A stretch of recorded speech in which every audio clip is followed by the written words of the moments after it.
Salut tout le monde, c'est Stachi41. Alors aujourd'hui, une petite vidéo sur le Chronos et une petite option qui peut être super sympa. Alors je vous explique. Quand j'ai eu le crash sur la vidéo précédente, je vous montre ce que j'ai cassé. Et il y avait quelque chose que j'avais pas vu, qui était cassé, qui était fendu, c'est la noix de derrière. Alors là, voilà. Non, la noix de devant, bah, du côté où ça a cassé, sortie de différentiel. Vous voyez. Elle a fendu, je l'avais vu au dernier moment. Avant de tout remonter. Donc voilà, j'avais cassé une noix. J'avais fait une commande chez Coralie après vérification de ce que j'avais cassé. Et ça, j'avais pas vu, donc j'avais pas de noix de rechange. Donc je me suis tourné la tête un petit peu à chercher à droite, à gauche, parce que j'ai plusieurs véhicules, donc plusieurs diffs différents, de grosseur, de longueur, Et je suis tombé sur le Losi LST 3XLE. Alors ce véhicule-là avait un problème. Bon, ça c'est le différentiel du Chronos. Alors il est bon, il n'est pas cassé, il n'est pas abîmé, il n'a pas d'usure. Il a fait 3 packs. Donc il est encore bon.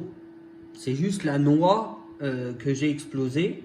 Mais j'avais pas de noix de secours. Donc c'est ce que j'ai expliqué sur ce Losi LST 3XLE. Il y avait un gros problème de différentiel quand tu faisais des sauts et que tu ratterrissais au sol. Quand tes suspensions et tes triangles étaient à fond en butée, et ben en fait de chaque côté ça poussait de chaque côté, les cardans poussaient de chaque côté à l'intérieur du différentiel, et on avait un gros problème, on explosait le planétaire, surtout le planétaire et les satellites. Donc ça donne ça, il faut exploser. Donc les satellites en eux-mêmes, ils n'ont pas grand-chose, mais alors le planétaire, hein, il reste une dent sur 4. Non, une dent, et puis il y a 2 dents.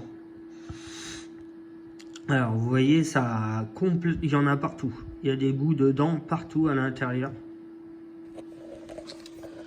Et du coup, j'ai trouvé la noix qui allait dans le différentiel du Chronos, il faut enlever, là il y a une rondelle dans le différentiel du Chronos, il faut l'enlever pour mettre la noix. Mais du coup cette rondelle elle sert à quelque chose, donc ça me faisait chier d'enlever cette rondelle dans ce différentiel, en sachant qu'il est encore bon, je voulais pas l'abîmer. Et j'ai eu une idée, alors je ne sais pas si c'est l'idée du siècle, non je rigole. Mais Losi, quand ils ont eu ce problème-là, ils ont sorti un différentiel à glissement limité pour éviter que les planétaires explosent. Donc quand il y avait une pression dans le différentiel, les petites plaquettes, les satellites pouvaient bouger. Et le planétaire pouvait bouger dans le différentiel sans abîmer le différentiel. Alors d'origine ça donne ça. Vous voyez, c'est 4 petites plaquettes qui sont fixes avec 4 satellites et 2 planétaires, comme tous les différentiels qu'on connaît. Et il y a une option qui est sortie chez Losi, donc c'est celle-là. Donc toujours 4 satellites, 2 planétaires, une croix. Donc là, c'est une croix fixe. Une fois qu'elle est mise dedans, elle ne peut pas bouger. Voilà. Avec 4 petites plaquettes biseautées. Vous voyez comment c'est fait? Regardez, vous en chopez une. Voilà. Ça. Et d'origine, chez Losi, elles sont plates sur les côtés. Elles ne sont pas biseautées. avec 4 petits ressorts et 2 joints. Donc du coup, après ça reste un différentiel normal, on met le joint, on met la noix, on met l'axe, on met le planétaire. D'ailleurs, il va falloir que je récupère des axes aussi, j'en ai. Et donc cette petite plaquette qui est biseautée sur les deux côtés, qu'on met vers le fond évidemment, quand le planétaire qu'il y a au fond et sur la côté couronne, quand il y a une petite compression comme ça, les petites plaquettes, les petites plaquettes plus les petits diffs avec le petit ressort, parce qu'en fait il y a la croix, après il y a le ressort, le satellite et la plaquette. Et du coup, quand il y a une pression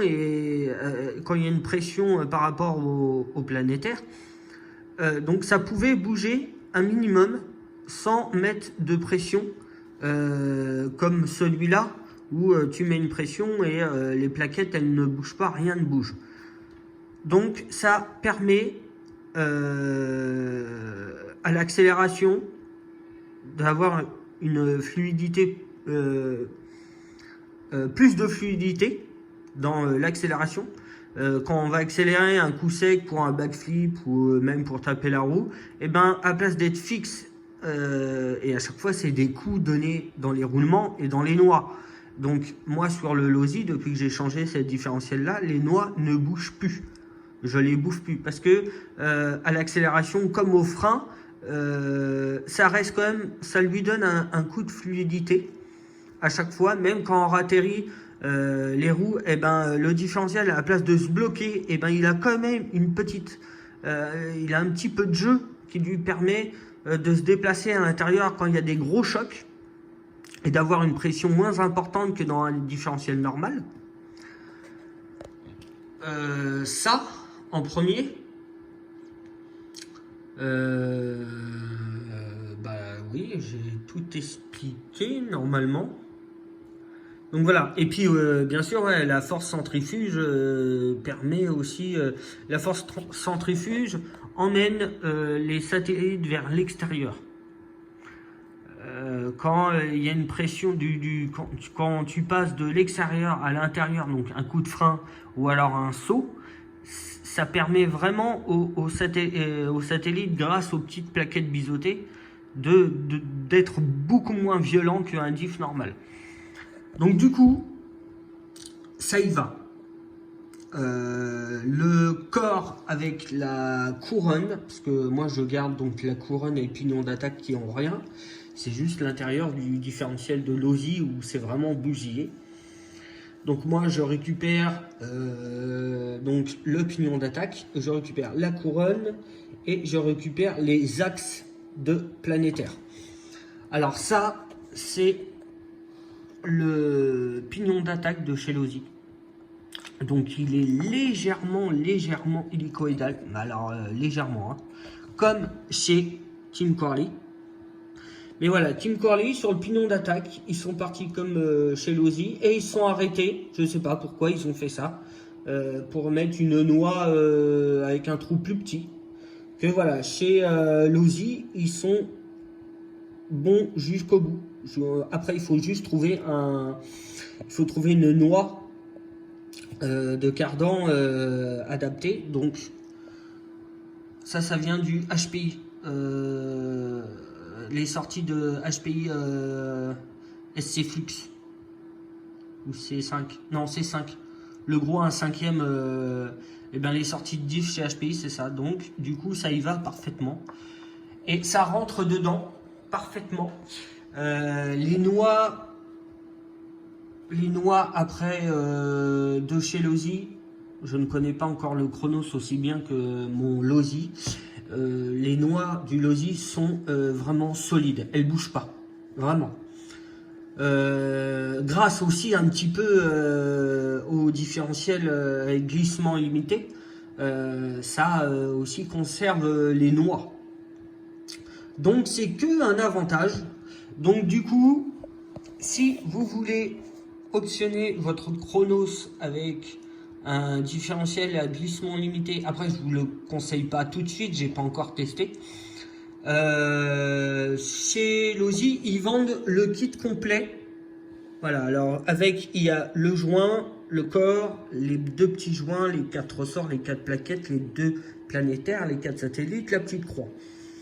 À côté, vous rachetez un pignon d'attaque et une couronne de chez du Losi LST 3XLE. Ça, il faut juste donc racheter ça. Trouvez aussi les 2 petits axes qui tiennent les planétaires. Ça et une noix. Donc je vous dis ça, HPI. Vous tapez HPI Savage sur Google. Après, vous cherchez les plans éclatés du Savage. Vous essayez de trouver les noix. Une fois que vous avez trouvé les noix, vous allez sur eBay ou n'importe quel... moi j'utilise beaucoup eBay ou d'autres sites. Vous tapez juste HPI, la référence de la noix, et normalement vous trouvez directement. Donc moi là c'est à tester, je vais en monter un complètement, je vais faire le devant avec, pas l'arrière pour l'instant, mais le devant pour tester. Et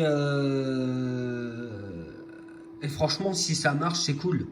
Avoir un petit Chronos avec 2 petits diffs à glissement illimité, pourquoi pas peut-être... Ah non, le diff central, on peut pas. C'est ça que je voulais dire aussi. Le diff central sur le chrono, j'ai réfléchi, je voulais le faire, mais on peut pas le faire. Mais on peut le faire à l'avant et à l'arrière. C'est ce que j'ai fait sur mon Losi. J'ai jamais changé celui-là du central. J'ai juste changé le pont avant et le pont arrière. Et ça n'a jamais bougé. Mon Losi, j'en suis vraiment content depuis qu'il y a les diffs. Après, je trouve ça bête de la part de chez Losi de proposer un MT. Mais faut pas sauter avec, sinon t'exposes tes diffs. Et après, ils sortent l'option. Mais c'est marqué, le pire c'est que c'est marqué dans la notice que si on fait en gros du bash, en gros, hein, si on veut faire en gros du bash avec le véhicule, il faut acheter les différentiels à glissement limité. C'est ça le pire, c'est que c'est marqué. Mais personne ne lit tout complètement, mais c'est marqué. Donc moi j'avais pas lu. Donc voilà, j'ai bâché, premier pack, un diff de baiser, 2 cassés, excusez-moi. Donc ouais, voilà, depuis que j'ai changé les diffs, je n'ai vraiment plus de problème avec mon Losi. Le seul problème que j'ai avec mon Losi maintenant, c'est la direction.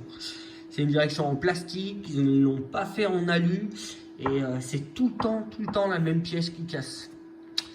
Enfin, bon bah j'espère que ça va vous aider, et puis que moi j'espère que ça va marcher. Franchement, si ça marche, ça serait vraiment cool.